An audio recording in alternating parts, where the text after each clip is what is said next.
You can look at these ancient hills and see nothing. Or you can see nothing to hold you back. No set ways of thinking, no restrictions, no divisions, no excuses. Just endless potential. This is the blank page you need to write humanity's next chapter. Neom. Over 25,000 square kilometers of inspiration, with room for your biggest ideas. A part of the world set aside for those who want to change the world. A land created to free people from stress. A place where pioneers and thinkers and doers can exchange ideas and get things done. A startup the size of a country that will change the way we live and work forever. Healthier, happier, with more time for the things that really matter. A truly global culture from every place and background you can imagine that can show the rest of the planet how it's done. With energy that flows from the sun and wind, neighborhoods that can feed and clean themselves, technologies that make life everything it can be. This is where we can prepare together for the next era of human progress. Some will look at these ancient hills and see nothing, but the rest of the world will know that this is where a new way of living began. Discover Neom.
Hi folks, this is Tony for the A Minute to Midnight show. I've got a video here today for you which I think has some important information. In fact, I was quite mind blown, had my eyes opened by some of what I discovered while researching for this. Revelation 13 and verse 2 tells us that the dragon gives his power, his seat and his great authority to the beast. It also tells us in verse 4 that they worshipped the dragon who gave power to the beast. And in verse 15, he had power to give life unto the image of the beast, that the image of the beast should both speak and cause that as many as would not worship the image of the beast should be killed. The technology is in existence today, such as artificial intelligence, robotics and other things, to create the image of the beast and give it life. And there is a smart city that is being developed today, which I think may be the largest undertaking since the Tower of Babel in the history of the world, and that is what I want to show you today. That city is called Neom, and it is in Saudi Arabia. Now let's take a look at this futuristic city called Neom, which I think is about as New World Order as it gets. In fact, it could end up being potentially the center of the New World Order, where we can live the future as we create the future, unrivaled in concept, unmatched in intelligence, unconstrained by history, and built on humanity's greatest resource, imagination. Neom is a new kind of tomorrow in the making, a place on Earth like nothing on Earth, a new blueprint for sustainable life on a scale never seen before, where inventiveness shapes a new, inspiring era for human civilization. Neom will operate as an independent economic zone with its own laws, taxes and regulations specially created to boost healthy growth and wealth for the region, investors and residents.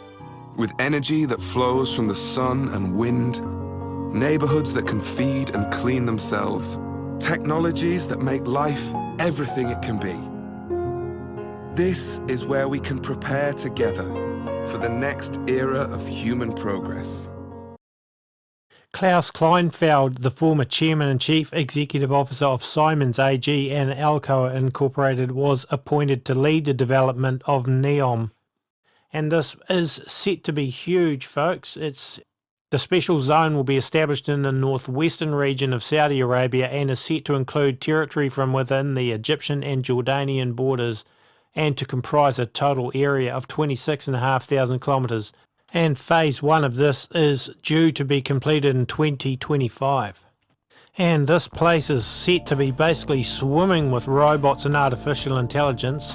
I want to read you something here. It says, "We want the main robot and the first robot in Neom to be Neom Robot Number 1, the Crown Prince said in an interview in a palatial setting next to the Ritz-Carlton in Riyadh. Everything will have a link with artificial intelligence, with the Internet of Things. Everything." The Saudi Vision 2030 is underpinned by the creation of the world's largest sovereign wealth fund, an estimated $2 trillion pot of assets that will drive investment and create jobs. The fund has already committed $20 billion to an infrastructure investment fund with Blackstone Group LP and as much as $45 billion for a technology fund run by SoftBank. And by the way, folks, the chairman of the Blackstone Group is Stephen Schwarzman, who is a longtime friend of President Donald Trump, and in fact, he chaired President Donald Trump's Strategic and Foreign Policy Forum. Over 25,000 square kilometers of inspiration, with room for your biggest ideas. A part of the world set aside for those who want to change the world. A land created to free people from stress.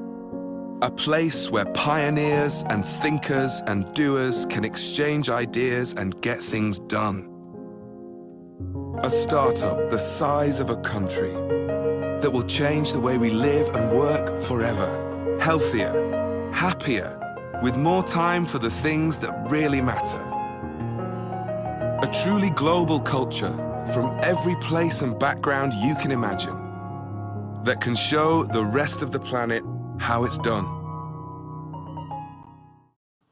Our friend Mike from On Point Preparedness made a short video which is excellent a few weeks ago. I'm going to play just a small section of it and I'm sure Mike won't mind, and you will see why I think this is significant in relationship to Neom and also to the whole agendas of the New World Order. Even the two-finger salute, the sign of benediction, which is uniquely Catholic. I've talked about this in other videos, but I've found some additional information from a friend in one of my Facebook groups. This actually dates back to the Babylonian, Assyrian, and Egyptians.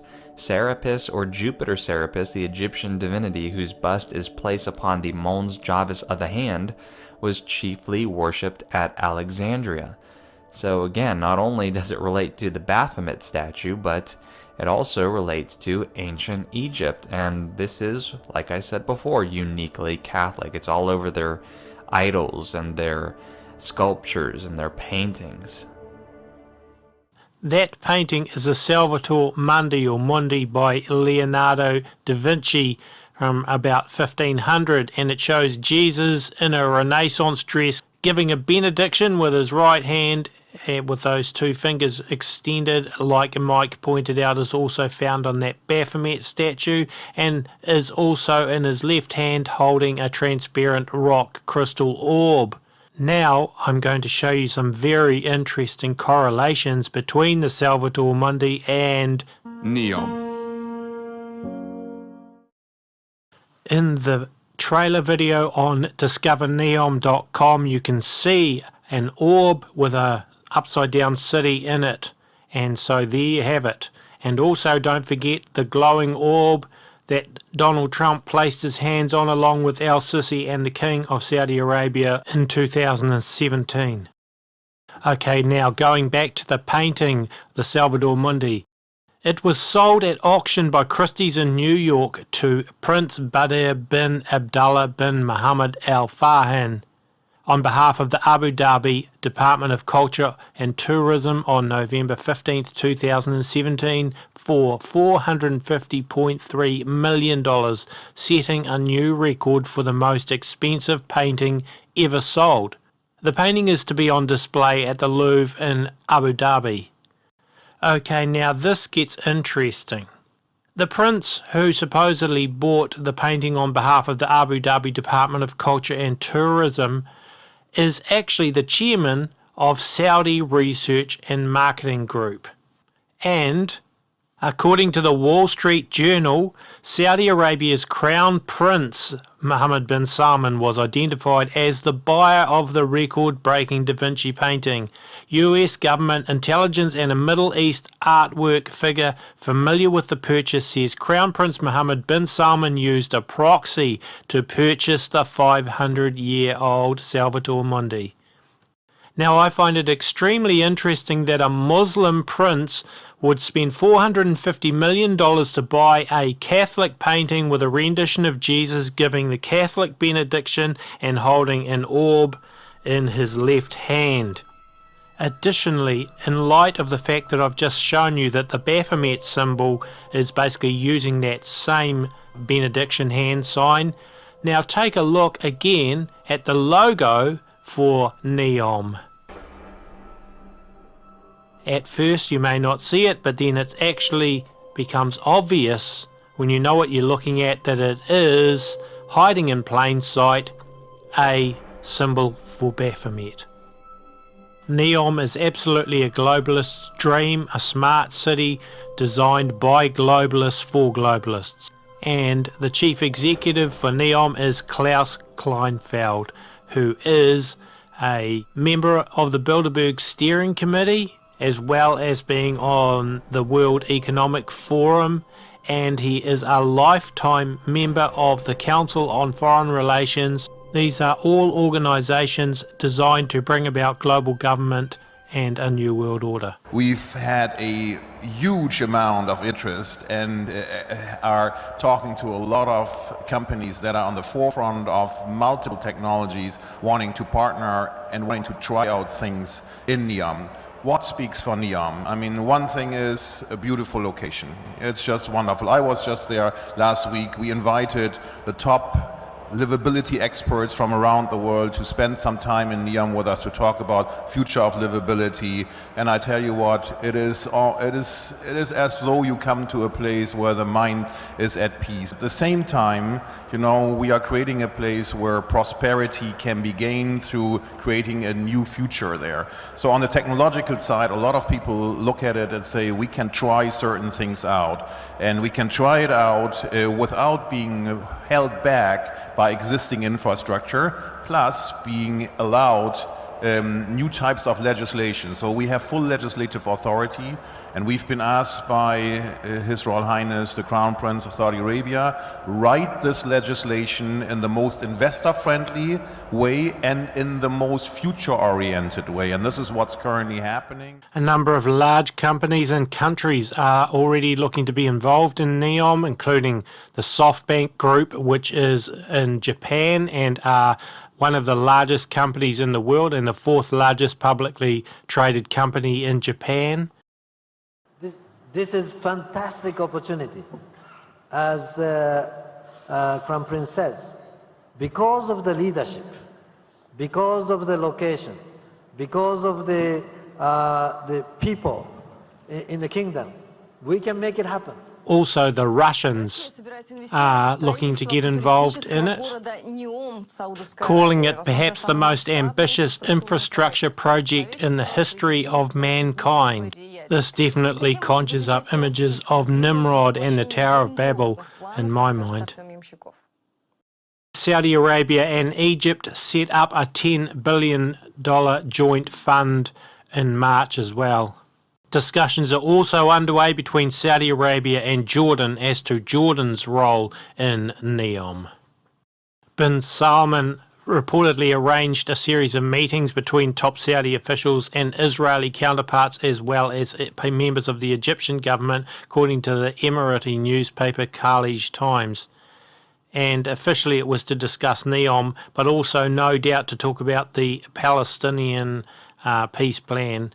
And however, the fact is that Neom will feature a bridge across the Gulf of Aqaba, as well as hydro-agriculture projects, and this is where Israel comes into the picture, according to the Israeli national news. Klaus Kleinfeld has revealed that a number of construction projects are already underway and likely to be completed by the end of summer of 2018. Saudi Arabia's megacity will most likely allow only electric vehicles to operate within its confines, according to Klaus Kleinfeld. Kleinfeld is also exploring the possibility of how quickly they can bring passenger drones in, and as well as how the city can encourage pedestrian traffic. Palaces for the King, the Crown Prince and other senior royals are among the first contracts that have been awarded for Neom. As I mentioned earlier, Bin Salman had said they want the main robot and the first robot in Neom to be Neom itself. Also, they want everything there to be connected, so no one can live in Neom without the Neom application that they will be given. According to Bin Salman, everything will have a link to artificial intelligence, to the Internet of Things, everything.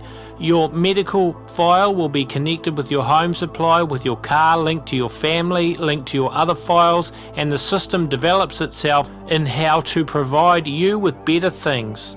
Today, all the clouds available are separate, the car is by itself, the Apple Watch is by itself, everything is by itself. There, everything will be connected. Considering that Saudi Arabia has Sophia, the world's first robot citizen, and Bin Salman's desire to connect everything with artificial intelligence and the Internet of Things, I can see the potential for Neom to be the New World Order capital, and possibly even Mystery Babylon itself. Folks, I believe that the uniting of all religions into one big global religion will be one of the hallmarks of the end-time Babylonian system. We see Pope Francis hard at work in the ingathering of everyone towards one religion, so we would expect to see something along those lines, wouldn't we, if Neom had a part to play in the Babylonian system of the end times. Well, I just want to show you here how much Mohammed bin Salman is playing such a role. We only want to go back to what we were, the moderate Islam that is open to the world, open to all the religions. –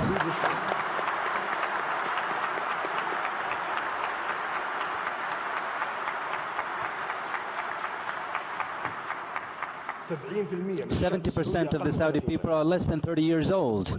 And quite frankly, we will not waste 30 years of our lives in dealing with extremist ideas. We will destroy them today.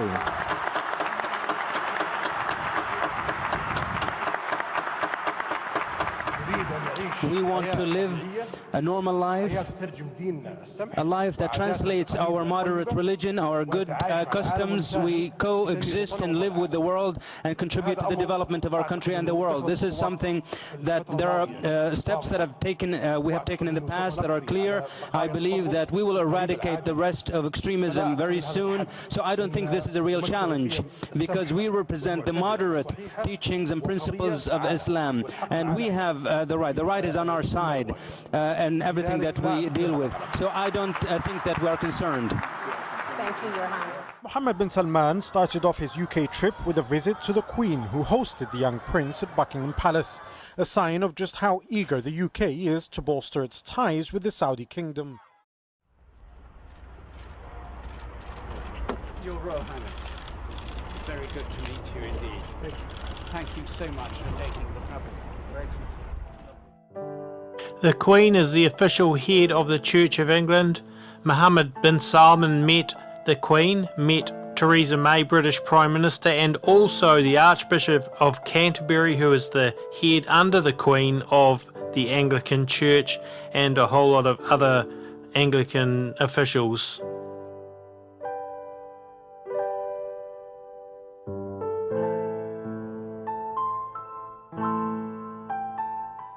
The Crown Prince also met in Cairo with the Coptic Pope, the head of the Coptic Church in Egypt recently. While on a 3-week tour of the US, the Crown Prince also met with 2 Roman Catholic and 3 Jewish figures. The meeting emphasised the common bond among all people, particularly people of faith, which stresses the importance of tolerance, coexistence, and working together for a better future of all humanity, the embassy said. Although Prince Mohammed had recently met Christian figures, it marks the first time he's announced a meeting with our Jewish religious leader. Prince Mohammed's meeting included Rabbi Richard Jacobs, president of the Union for Reform Judaism, Rabbi Stephen Wernick, head of the United Synagogue of Conservative Judaism, and Alan Fagan, executive vice president of the Orthodox Union, the embassy said. Now, it's not only Mohammed bin Salman that's been at work doing this, but also the king, his father.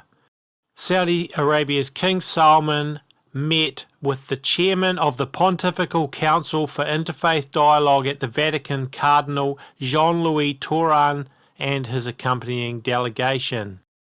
During the meeting, they stressed the important role of followers of religions and cultures in renouncing violence, extremism, terrorism, and achieving worldwide security and stability. Sounds like great New World Order goals, doesn't it?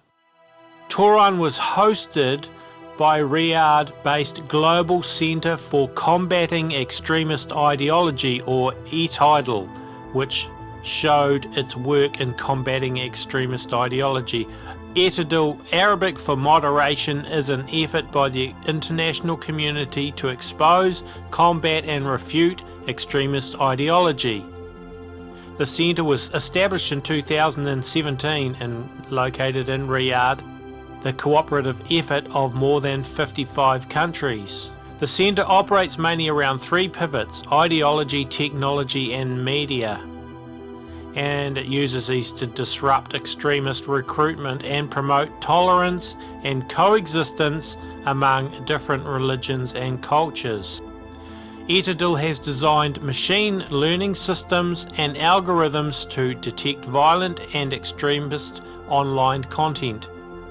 We analyse this content and then anticipate how extremist groups use this content to recruit vulnerable audiences. To counter these efforts, we devise strategic programs and projects that encourage tolerance and moderation.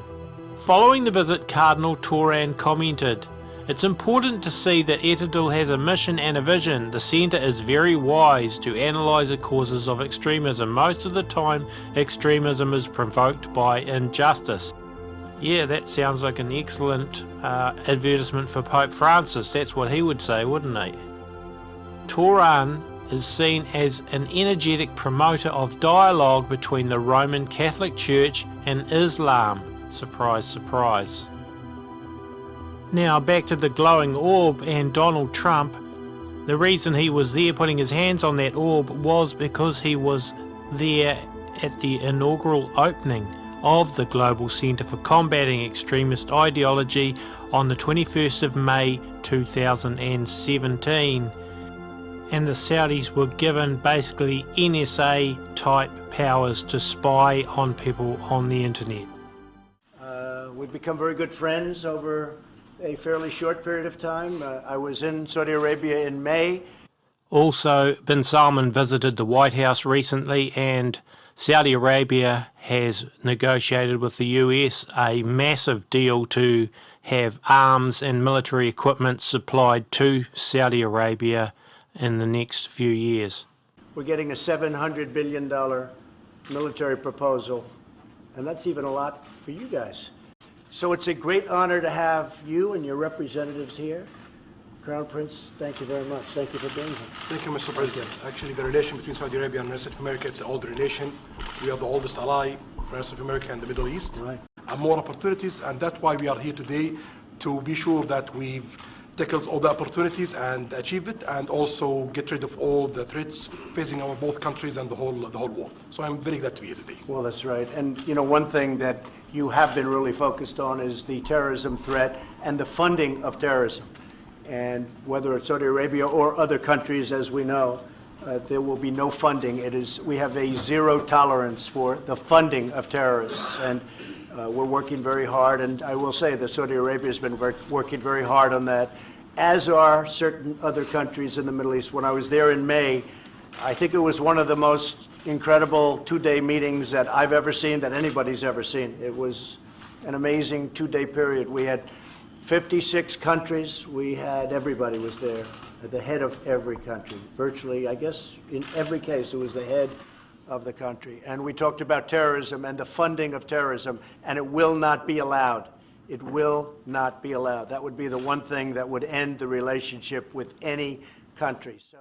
According to a very interesting article in the New Yorker, shortly after the inauguration of Trump, it was Jared Kushner who began advocating a new outreach to Saudi Arabia, and in his plan Trump would visit Riyadh for a summit of 55 Muslim-majority countries, and Jared was the engine for all this, a former defense official said.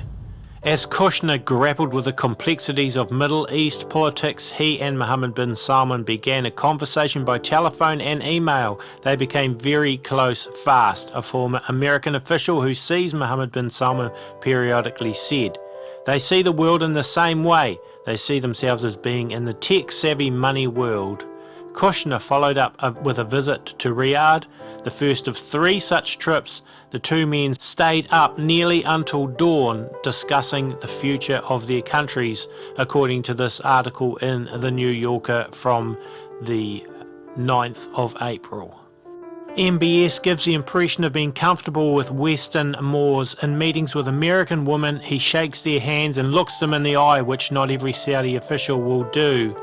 He has a lot of charisma. He's a lot like Bill Clinton. He makes you feel like you're super important when you're talking to him. He really puts on a charm that is unmistakable, continues that article. Bin Salman devised a plan called Vision 2030 for a vast transformation of the Saudi economy, and he basically visited China, Russia, the US, where he met with an array of tech executives including Mark Zuckerberg. At a gathering of prominent venture capitalists in Fairmont Hotel in San Francisco, MBS spoke bluntly about Saudi Arabia's prospects. According to one attendee, he said, "In 20 years, oil goes to zero and then renewables take over. I have 20 years to reorient my country and launch it into the future." Revelation 17:18 says, "And the woman which thou sawest is that great city which reigneth over the kings of the earth." Now, I'm not saying that Neom is it, but I think it deserves close watching, and put that in your basket of possibilities. Don't discount it. And don't discount Jared Kushner and the Pope, of course, and also Mohammed bin Salman as big players in the end times. I hope you've enjoyed this video. Please don't forget to like it, and also visit aminutetomidnight.com, and we run A Minute to Midnight entirely by donations, and we'd really appreciate your help. If you can help us out with donations, that'd be awesome. Cheers, we'll catch you again soon.